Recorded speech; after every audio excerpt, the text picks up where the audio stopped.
All right, so this is the last part of the training presentation, and it'll be a quick one. What I just want to touch upon as the closing remarks is about reporting suspicions.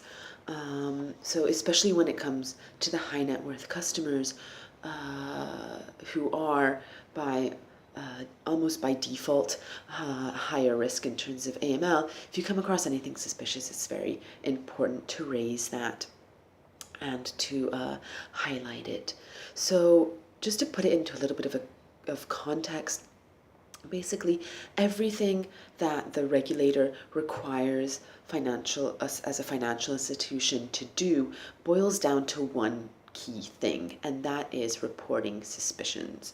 So everything else in the AML framework, the due diligence, the ongoing monitoring, all the policies, all the controls that we have are all catered to be able to report suspicions and identify if something is suspicious.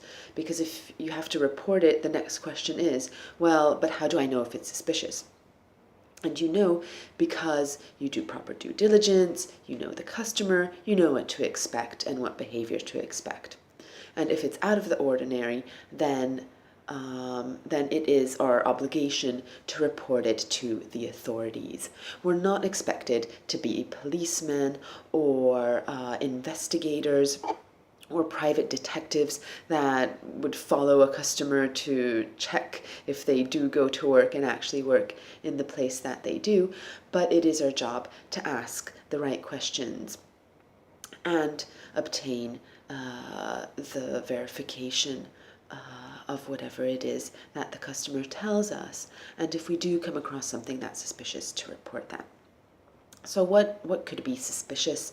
If a customer's story doesn't really gel, we've seen that in the past where they've come and given us a background, but then changed it later on, and some of the information that they tell us might be conflicting. So that is something that should raise some alarm bells and could potentially be suspicious.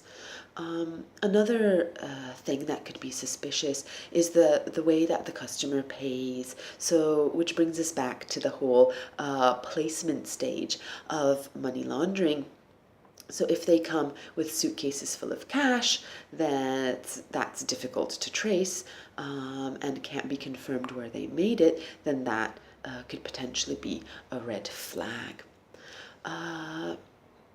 Also, in terms of the integration stage of money laundering, then, the layering, I meant to say layering. The layering stage of money laundering, if a customer buys multiple policies and then surrenders them frequently without a very reasonable explanation, then that should alert us as well, in case they might be trying to churn the money and quickly layer it by putting it in and out of different financial institutions.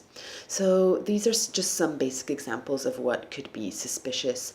Or, oh yeah, one more thing. Like I mentioned before, if the customer is very strongly unwilling to give basic documents, then that should also have you think as to if it's suspicious or not.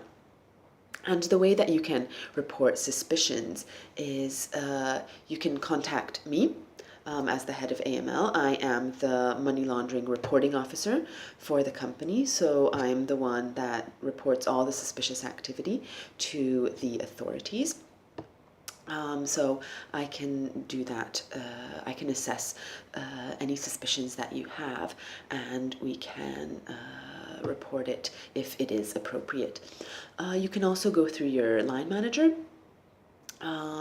They can escalate it to the AML team and myself, or if you feel uncomfortable speaking to anyone around you, then you can also call the Speak Out helpline that the company has, and that is actually maintained by an external vendor, so they will look into the case and highlight it to the appropriate channels within the company to do some further investigation.